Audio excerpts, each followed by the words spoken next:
घर में जितना संगीत था उतनी ही स्पिरिचुअलिटी भी थी। बहुत सारे संत वहाँ पर आते थे, तो वो संत वहाँ पे आते थे। तो मेरा घर का नाम मिन्नी है, तो सब कहते थे मिन्नी का गाना होना चाहिए। बहुत सारे संतों का सानिध्य प्राप्त हुआ और ये पता नहीं था कि फाइनली हम स्वामी की ओर जाएंगे।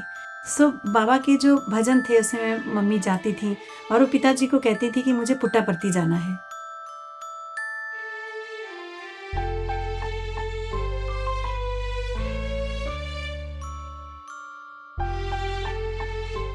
ओम साई राम। श्री सत्य साई मीडिया सेंटर के सभी दर्शकों को मेरा प्यार भरा नमस्कार, साई राम, प्रणाम। मेरा जन्म हिमाचल में हुआ, foot hills of Himachal, Kangra district में, पठानकोट के पास। हमारा गांव बहुत सुंदर सा, जहाँ पर भगवान शंकर के बहुत सारे मंदिर हैं। वहाँ पे मेरा जन्म हुआ और एक सांगीतिक परिवार में मेरा जन्म हुआ। मेरे पिताजी एक जाने माने वायलिन वादक, शास्त्रीय संगीत के शिक्षक और विद्वान रहे और उन्होंने अपने एरिया में बहुत सारे शिष्य तैयार किए। तो मेरा जन्म संगीतिक परिवार में हुआ। खेल खेल में ही मैंने संगीत सीखना शुरू किया और मुझे लगता था सारे बच्चे ही संगीत सीखते हैं। तो पिताजी ने पहले वायलिन मेरे हाथ में पकड़ाई, लेकिन जल्दी ही उनको समझ में आ गया कि मैं गाना ही गाना चाहती हूँ। और मैं जब भी मुझे गाने गाना का चांस मिलता था मैं बहुत प्रसन्न होती थी और बचपन में ही मुझे समझ में आ गया था कि मेरा बेस्ट एक्सप्रेशन है गाना। तो फिर उसके बाद दादाजी, जो मेरे दादाजी वो संगीत के बहुत भक्त थे, तो शास्त्रीय संगीत के स्पेशली। तो वो मुझे कहते थे एक नए राग की जब बंदिश कोई जब भी तुम सुनाओगी तो तुम्हें इनाम दिया करूँगा। तो फिर बाबा जी से, अपने दादाजी से इनाम पाने के लिए मैं नई नई बंदिशें और शास्त्रीय संगीत की शिक्षा अपने पिताजी से और शौक के साथ लेना मैंने प्रारंभ कर दिया। तो हमारे गांव में बहुत सारे भगवान के मंदिर थे, शंकर जी के मंदिर थे। तो घर में जितना संगीत था उतनी ही स्पिरिचुअलिटी भी थी। मेरी माँ नित्य नेम, पूजा पाठ और बहुत ही आध्यात्मिक मन की हैं। तो माता पिता से बचपन से ही ये संस्कार मुझे मिला। और हमारे वहाँ पे एक सीताराम जी साध्वी थी, तो उन्होंने एक मंदिर बना रखा था और उस मंदिर में वो साधना करती थी। और हर शिवरात्रि पे या कोई भी त्योहार होता था, चाहे बसंत ऋतु का त्योहार हो, होली का त्योहार हो, बहुत सारे संत वहाँ पर आते थे। तो वो संत वहाँ पे आते थे, तो मेरा घर का नाम मिन्नी है, तो सब कहते थे मिन्नी का गाना होना चाहिए। तो फिर मैं जाती थी और अपने राग बसंत की बंदिश गा दी या भगवान शंकर के भजन गा दिए।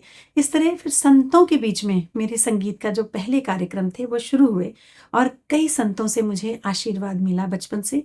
और उसके बाद धीरे धीरे, जैसे पठानकोट के जो मेन कॉन्सर्ट्स थे, जो समारोह होते थे, वहाँ पे फिर मेरे कार्यक्रम प्रारंभ हो गए। तो ये शुरुआत थी। और मेरे पिताजी बचपन से ही उंगली पकड़ के मुझे ले जाते थे बड़े बड़े संगीत समारोहों में, जहाँ पे बड़े बड़े कलाकार आते थे और मुझे सुनवाते थे। और मैं बैठकर एक टक कलाकारों को देखती थी और महसूस करती थी कि एक दिन ऐसे मैं भी परफॉर्म करूँगी शास्त्रीय संगीत। तो इस तरह से मेरा बचपन बीता और उन पहाड़ों के बीच में मैं साधना करती थी। और मैं सोचती थी एक दिन मैं काशी ज़रूर जाऊंगी।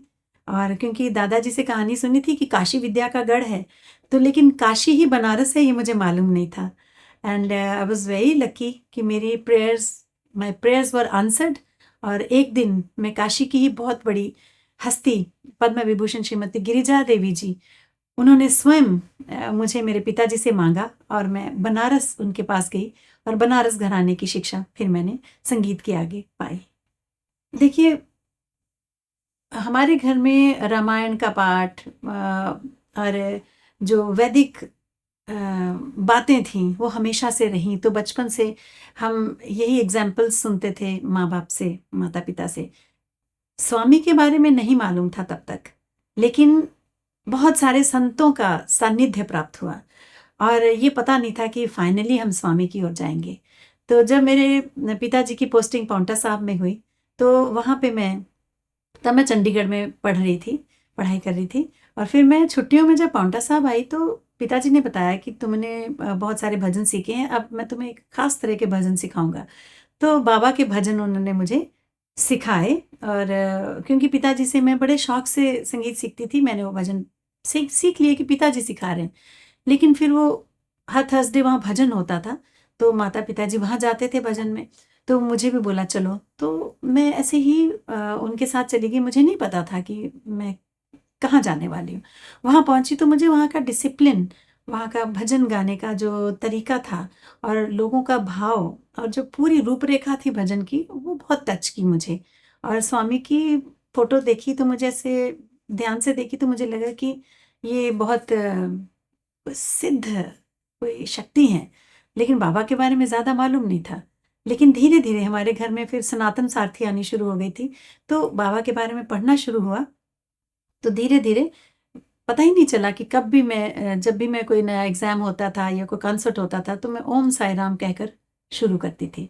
वो आदत फिर धीरे-धीरे बननी शुरू हो गई और वहाँ पे फिर मैंने भजन गाने शुरू कर दिए और वहीं से बाबा के साथ मेरी आगे जो यात्रा शुरू हुई पांवटा साहब से ही। एक दिन मैं वहाँ भजन में गा रही थी, तो उनका ऊपर छत पे था प्रोग्राम, जो बाबा का भजन था।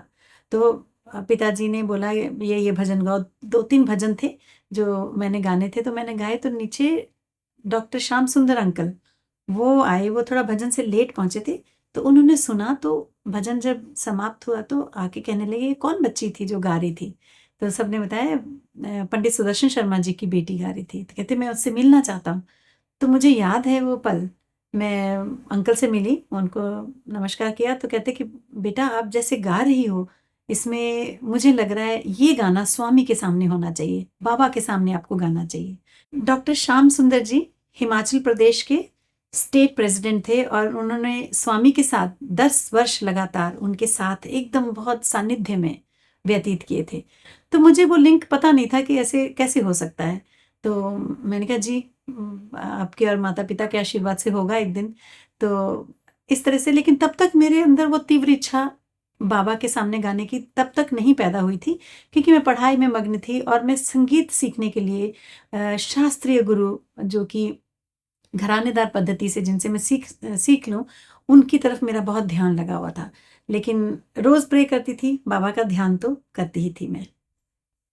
बाबा के जो भजन थे उसमें मम्मी जाती थीं और वो पिताजी को कहती थी कि मुझे पुट्टापर्ती जाना है, क्योंकि उनको बहुत आकर्षण था और बहुत खिंचाव महसूस हो रहा था कि मुझे जाना है। लेकिन इधर बीच मेरी दादी जी बहुत बीमार हो गईं, तो पिताजी ने बोला कि इस समय उनकी सेवा करना ज़्यादा इम्पोर्टेंट है, हम बाद में जाएँगे जब माँ एकदम ठीक हो जाएँगी। तो मेरी मम्मी बहुत उदास हो गईं कि मुझे बाबा बुला नहीं रहे हैं। तो सनातन सारथी घर पे आता था, तो उसमें एक बार उन्होंने खोला तो पहली पंक्ति उन्होंने पढ़ी, उस पे लिखा था, जननी की सेवा करो।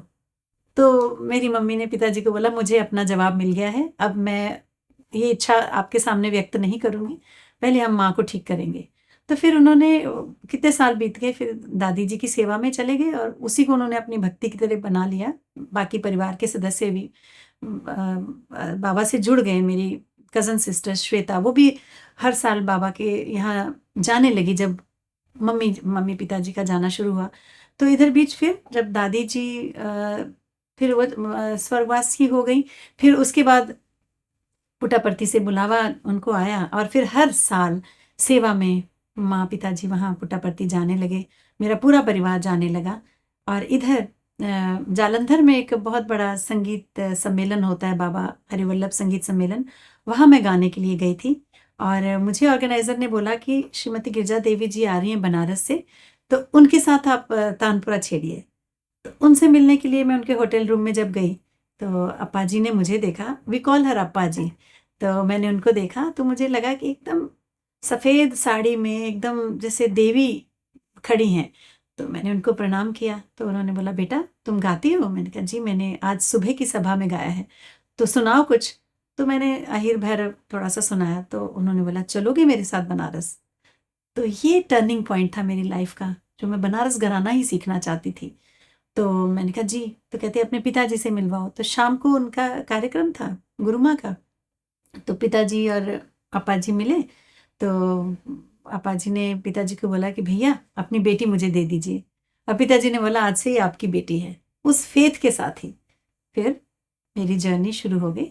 मैं बनारस चली गई और लगातार 9 साल उनके घर में गुरु माँ के पास रह के मैंने बनारस घराने की तालीम, जो कि सुबह सूर्योदय से पहले संगीत साधना शुरू होती थी और दिन भर संगीत की चर्चा, और उनके साथ मैंने देश विदेश में संगीत समारोह में आना जाना शुरू कर दिया। लेकिन उनका भी जो घर का माहौल था बहुत स्पिरिचुअल था, बहुत बड़ी भक्त भगवान शंकर की थी गुरु माँ, और जीवन की पूरी जीने की जो कला है उनसे मैंने देखी कि कैसे एक इंसान हर परिस्थिति में किस तरह से जूझता हुआ आगे बढ़ सकता है। तो गुरु माँ से बहुत स्नेह, प्यार, अनुशासन ये सब मिला। और फिर मैं जब घर आती थी, मैं साल में एक बार ही आती थी 15-20 दिन के लिए, तो फिर ज़रूर मैं विभूति लेके जाती थी। मम्मी जो पुट्टापर्ती से लाके देती थी तो अप्पा जी को देती थी। तो अप्पा जी ने भी बाबा की फ़ोटो अपने पूजा घर में रख ली। तो मुझे एक और साइन मिला कि देखिए मेरे गुरु माँ पूजा में साईं बाबा की पिक्चर उन्होंने रख ली। तो ये धीरे-धीरे बाबा ने मुझे फिर वो ड्यूटी दे दी थी कि पहले गुरु के पास संगीत शिक्षा प्राप्त करो।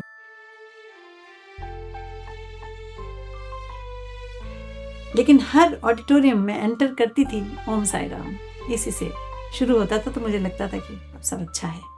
तो उसके बाद बाबा मुड़े पीछे तो मम्मी ने चरण स्पर्श भी किया, तो स्माइल करके उन्होंने माँ की तरफ देख के 2 बार बोला अच्छा, अच्छा। और फ़ोन आया उनको, उन्होंने कहा कि जुलाई में जो गुरु पूर्णिमा का हिमाचल प्रदेश का यूथ का प्रोग्राम है, उसमें बेटा आपका आधा घंटा मिला है, आप वहाँ स्वामी के लिए वहाँ गाओगे। मुझे तो विश्वास नहीं हो रहा था कि ये कैसे हुआ।